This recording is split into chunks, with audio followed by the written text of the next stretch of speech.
Nous sommes dans une salle de sport des Audaciennes pour l'un des derniers entraînements des Louves avant le grand rendez-vous, le Final Four de la Coupe de France qui se tient ce week-end à Saint-Dié. On va parler de tout cela avec la capitaine des Louves, Julie Mollinger. Bonjour Julie, comment ça va ? Bonjour, ça va bien, excité de démarrer. Vous accueillez et disputez donc le Final Four ce week-end, donc le carré final de la Coupe de France. Expliquez-nous un petit peu comment ça va se passer. Alors, il y a 4 équipes, donc le samedi demi-finale et dimanche place 3-4 et finale.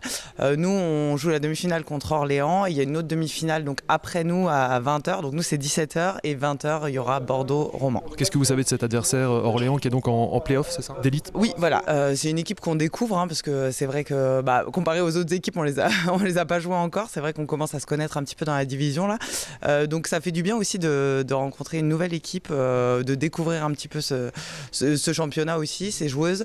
On les a vues un petit peu en vidéo, on les a étudiées sérieusement pour faire un bon match et on espère accéder à la finale. Vous êtes favori, c'est clairement l'équipe la plus abordable du carré final. Oui, c'est sûr qu'on a eu un bon tirage. C'est vrai que sur les quarts de finale contre Évreux, c'était un match très intense. On est contente d'avoir réussi à accéder au Final Four à domicile, c'est très important pour nous. Donc après, on fait match après match. Orléans, on est concentré à fond et on va essayer de faire un gros match pour préparer au mieux, on espère, la finale de dimanche. L'autre demi-finale donc, va opposer Bordeaux et Romans, là c'est du lourd. Oui, c'est du lourd. De toute façon, on sait qu'après, arriver au bout, toutes les équipes sont difficiles. Donc, on sait qu'elles se rencontrent après dans le championnat. Dans les playoffs, ça a été un peu Bordeaux qui a été favori. On ne sait pas trop ce que ça va donner. On ne se prépare pas forcément plus à une équipe qu'à une autre. Mais on attend un petit peu et on verra. La question, c'est est-ce que ces équipes, notamment Bordeaux, vont jouer le coup à fond ? Vous l'avez dit, Bordeaux est leader avec 4 points d'avance en ballottage favorable pour la Ligue AF. Oui, je pense que tout le monde va jouer le coup à fond parce que c'est vrai qu'un titre de Coupe de France, c'est toujours super pour un club, pour une ville, pour une équipe. Donc je pense que tout le monde va jouer le coup à fond pour essayer d'accéder au titre à la finale et au titre à la fin. C'était clairement l'un des grands objectifs de votre saison. Oui, c'était un objectif très important pour nous depuis quelques années aussi, notamment pour Pierre Mercier. Donc ça nous tient à cœur de faire une belle performance à domicile. On a réussi à organiser le Final Four. On sait que c'est un bel événement pour la ville, pour le club. Donc on va vraiment tout donner pour briller sous les couleurs de Saint-Dié. D'autant que la montée en Ligue AF n'est pas compromise, mais en tout cas vous n'avez plus votre destin entre vos mains, 4 points de retard sur Bordeaux à 2 journées de la fin. Oui, alors personnellement moi je sais que c'est difficile, je sais que tout ne dépend pas de nous, mais moi j'y crois fortement encore. Je pense que tout est possible sur une montée. Nous on va faire ce qu'on a à faire, gagner les matchs avec 3 points.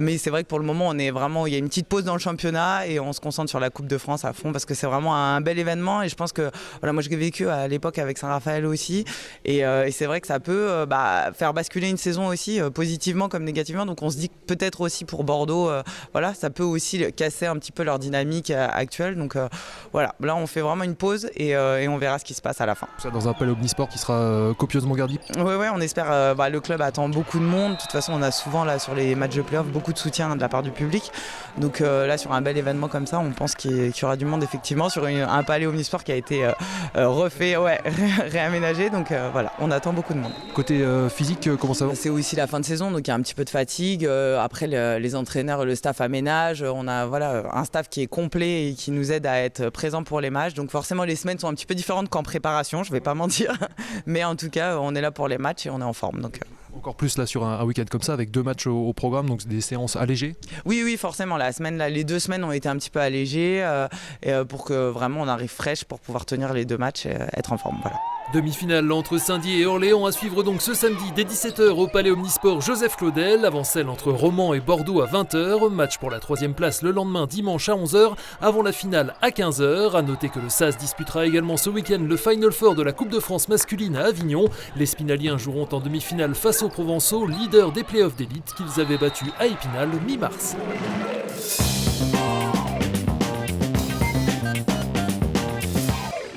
Dans Dans le reste de l'actualité sportive, du football avec la 28e journée du championnat national qui voit le SAS avant-dernier recevoir un autre relégable, Nîmes 14e, formation de l'ancien spinalien Ismaël Camara. À l'aller début novembre, les Boutons d'Or avaient signé leur première victoire de l'exercice et seraient bien inspirés de faire de même ce vendredi pour terminer le plus haut possible au classement. Coup d'envoi à 19h30 au stade de la Colombière. En National 3, l'ES Taon se déplace chez la réserve de Reims et l'US Raon l'étape a pris les Mézières.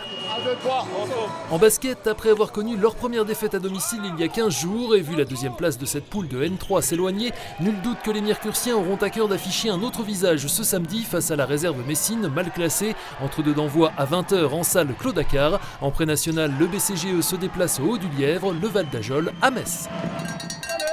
Après son grand retour en 2023, après 15 ans d'absence, la descente des Roches retrouve sa place dans le calendrier VTT en ce premier week-end d'avril dans le massif du Camber. Quelques 200 pilotes sont attendus, dont 25 du top 50 mondial et le gratin hexagonal, le quintuple champion du monde Loïc Bruni, Benoît Coulange, Thibaut Daprela, Antoine Vidal et bien sûr le déodacien Rémi Quirion, mais aussi une dizaine de féminines dont la Slovène triple championne d'Europe Monika Rasnik et la championne du monde 2020 Camille Balanche. Épreuve jeune samedi de midi à 13h45, adulte dimanche avec deux manches à 12h et 14h15. Enfin et toujours au rayon des sports outdoor, place ce dimanche au trail de la Verturie organisé par l'association sportive et culturelle du Riménil qui propose cette année 3 nouveaux parcours, 21 km pour 600 mètres de dénivelé positif, 16 km pour 400 mètres de D+, et un court format de 10 bornes, départ respectivement à 9h, 9h20 et 9h40 depuis le stade municipal, inscription possible sur place dans la limite des places disponibles.